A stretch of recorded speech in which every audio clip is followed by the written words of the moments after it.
Hello dear students, 11th class mathematics.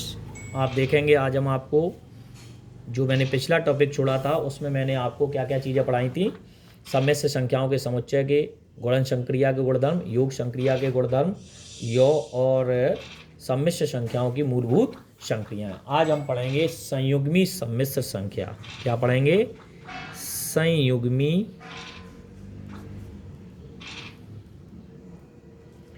सम्मिश्र संख्या, conjugate complex number. ठीक है। और मैं उम्मीद करता हूँ कि पिछली आपकी जो थ्योरी थी, जो मैंने समझाई थी, वो आपने कॉपी पे अवश्य ही नोट डाउन कर ली होगी और उसको समझ भी लिया होगा। और उससे संबंधित गुणात्मक प्रतिलोम के जो सवाल थे, या योग संक्रिया, या व्यवकलन संक्रिया, गुणन संक्रिया, भागफल संक्रिया, उनके उदाहरण सहित आपने कॉपी पे नोट डाउन कर लिए होंगे। ये करते जरूर रहना, नहीं तो आप पीछे हो जाएंगे, फिर दिक्कत रहेगी। ठीक है ना? तो इसलिए जब भी क्लास ओपन होगी तो हम वहीं से पढ़ाएंगे। तो सबसे पहले हम बात करेंगे संयुग्मी सम्मिश्र संख्या की। किसी सम्मिश्र संख्या को काल्पनिक भाग का चिन्ह बदल दिया जाए। किसी सम्मिश्र संख्या के काल्पनिक भाग, जैसे काल्पनिक भाग होता है ना, z बराबर x प्लस आयोटा y। तो वो ये कहना चाहते हैं कि जो काल्पनिक भाग होता है ये वाला, ये होता है इमेज z, इसके चिन्ह को क्या किया जाए? परिवर्तित कर दिया जाए, तो वह सम्मिश्र संख्या की संयुग्मी संख्या कहलाती है। इसे जेड वार, ऊपर लगा देते हैं, जेड वार से व्यक्त करते हैं। किससे व्यक्त करते हैं? जेड वार से। तो इस बात का ध्यान रखना है। तो ये सम्मिश्र संख्या है, तो इसका जेड वार क्या होगा? तो x प्लस आयोटा वाई, और इस पर बार लगा दिया, तो ये चिन्ह चेंज होके आएगा, तो x minus iota y. For example, जैसे z बराबर हमने ले लिया 2 प्लस 3 आयोटा, देन हमें संयुग्मी चाहिए, तो जेड बार क्या हो जाएगा? 2 माइनस 3 आयोटा।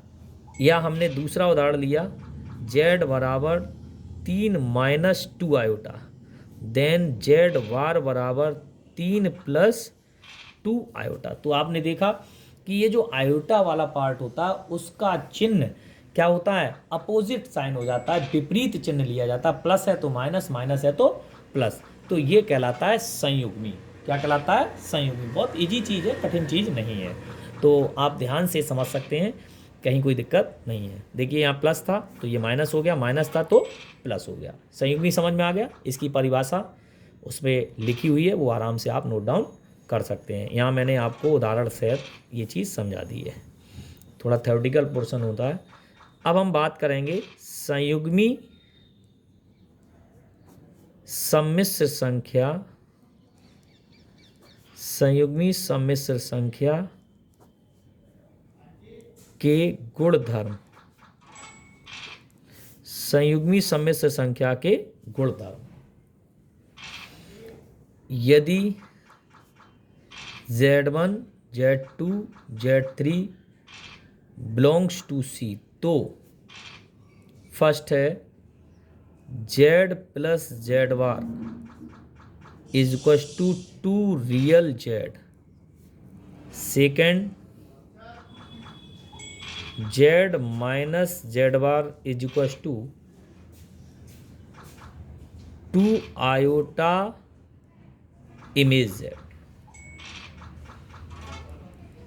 थर्ड है जेड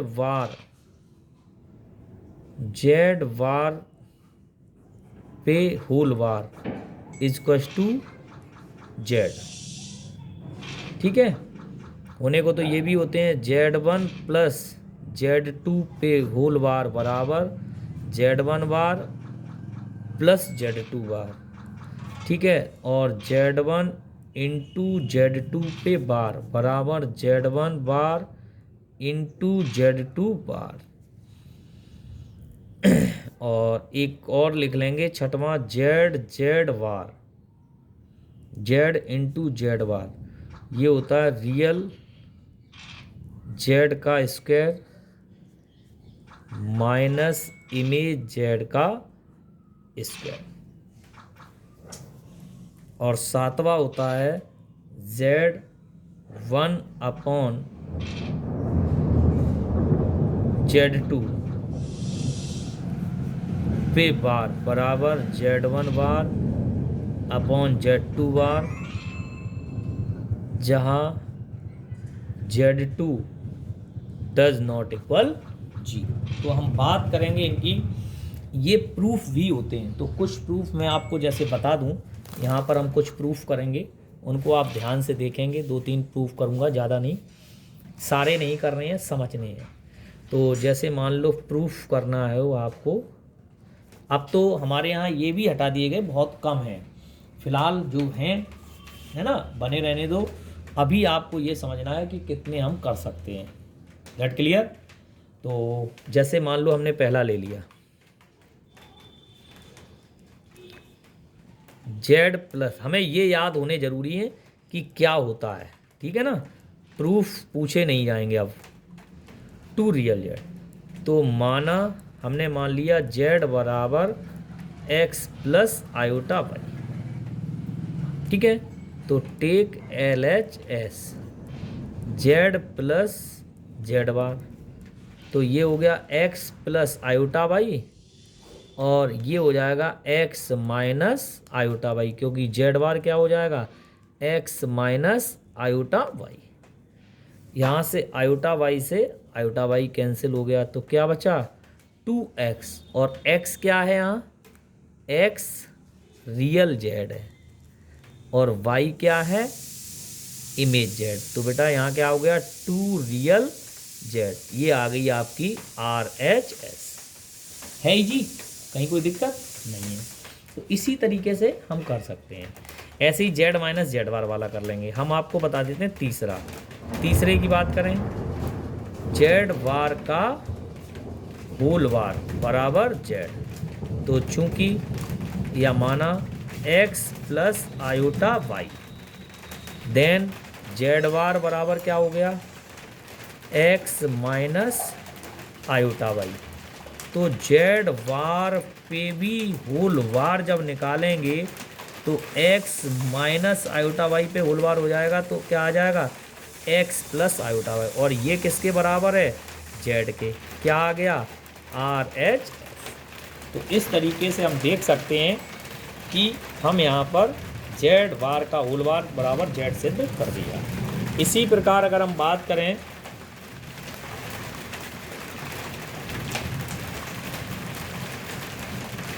किसकी बात करें यहाँ पे,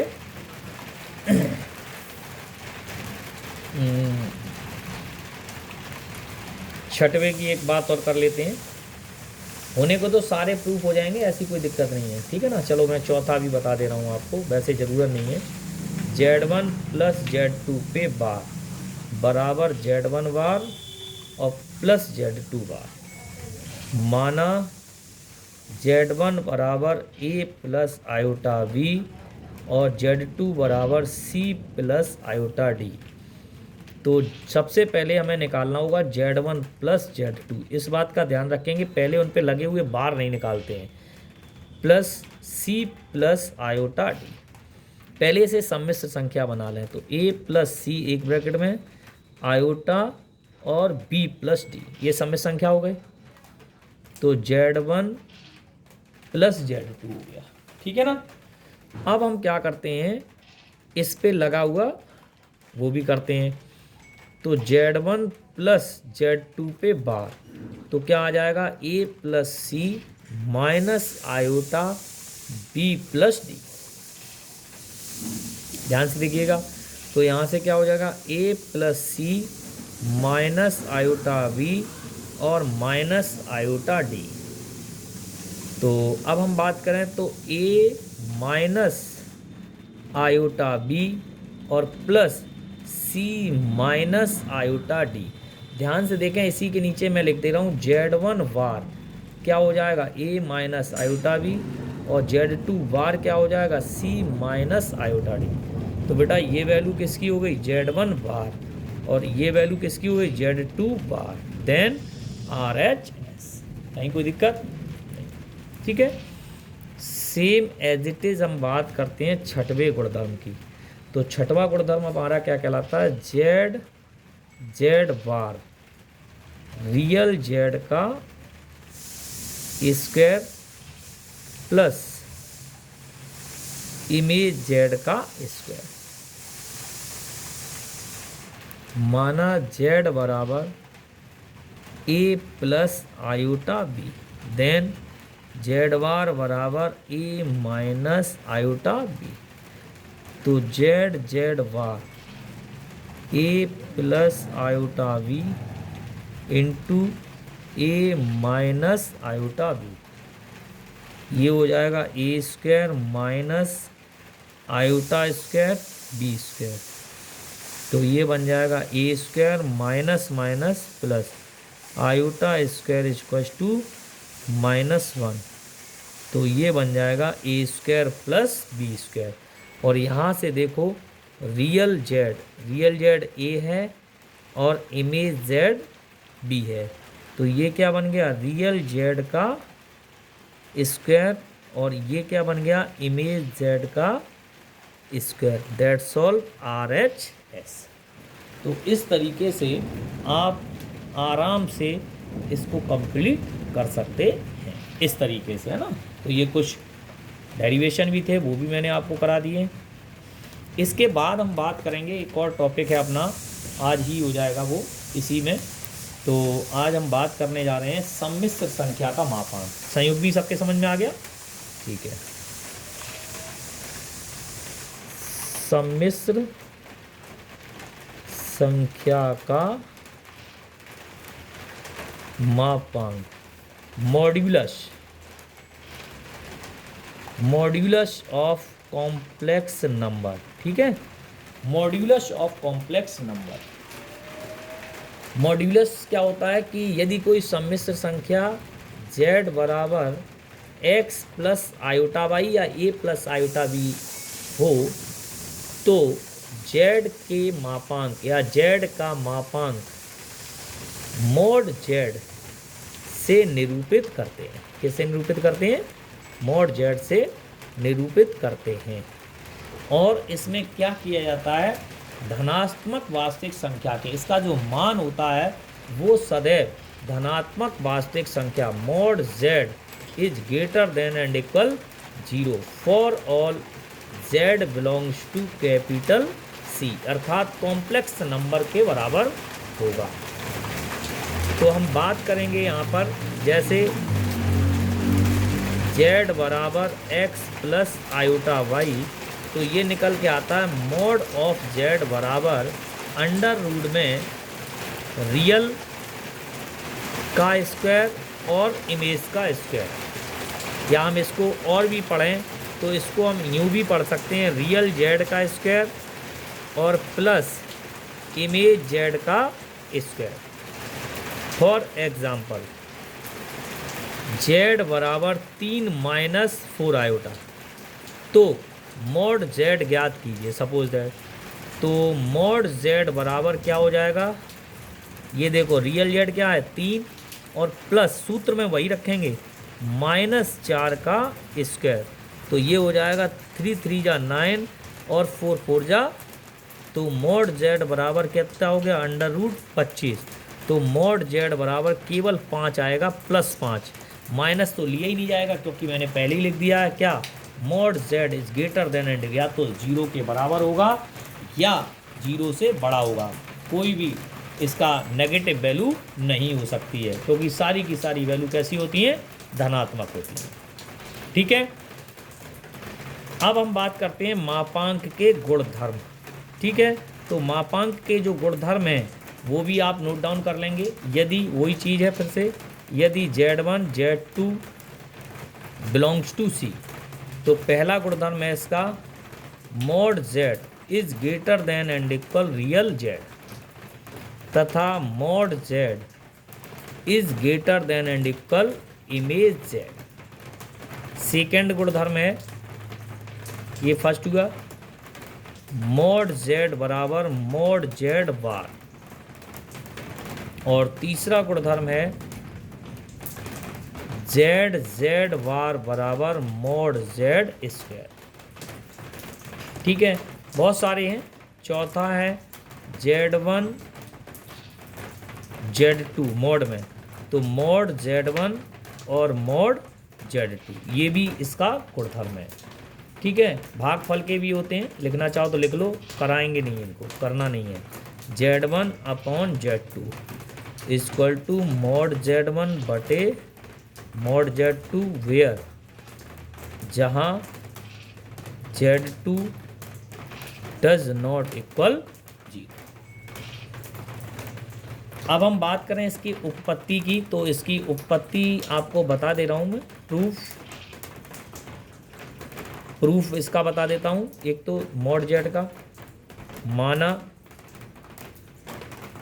जेड बराबर ए प्लस आयोटा बी, तो जेड बार पहले तो निकाल लो ए माइनस आयोटा बी। हमें सेकेंड, जैसे इसने कहा मॉड जेड, तो मॉड जेड क्या हो जाएगा, अंडर रूट ए स्क्वायर प्लस के बी स्क्वायर। और मॉड जेड बार की बात करें तो भी यही होगा, ए स्क्वायर प्लस माइनस बी का स्क्वायर। तो क्या मिला, अंडर रूट ए स्क्वायर और प्लस के, इसलिए प्रूफ होता है मॉड जेड बराबर मॉड जेड बार। ये तो प्रूफ हो गया, हेंस प्रूफ। एक और कर देता हूँ, तीसरा जेड जेड बार। ठीक है, तो जेड जेड बार में ले ले तो ए plus iota B into A minus iota B. अब देखिए ए प्लस बी ए माइनस बी का रूल लग जाएगा, तो आयोटा स्क्वायर और बी स्क्वायर, और हम जानते हैं क्या, आयोटा स्क्वायर इक्वल टू कितना होता है, -1, तो A square minus minus B square. और ध्यान से देखो, अभी अभी तुम पढ़ के आए हो जेड जेड बार बराबर मॉड जेड स्क्वायर, तो ये देखो मॉड जेड स्क्वायर कर दे तो अंडर रूट हट जाएगा, तो इसी को हम पढ़ सकते हैं क्या, मॉड जेड स्क्वायर। तो RHS, देखो ना भाई, अरे ये लिखा हुआ है, जैसे अभी हमने मॉड जेड लिया, तो ये मॉड जेड लिया, इसका मॉड जेड स्क्वायर कर दें तो क्या बचेगा, एक्स स्क्वायर प्लस वाई। उसी प्रकार ये जेड जेड बार तो ये आ गया, तो ये मॉड जेड का होल स्क्वायर है, तो ये इसके बराबर हो जाएगा। तो ये कुछ प्रॉपर्टीज़ हैं जिनको आप ध्यान में, करने को तो सारी कर सकते, लेकिन आवश्यकता नहीं है, इनको आपको अवश्य ही याद करना है, सही ढंग से याद करना है। अगर आपको ये याद रहेंगी तो आगे बहुत ही बेहतर तरीके से काम। हम आपको एक दो एग्जांपल्स और दे सकते हैं, जैसे मान चलो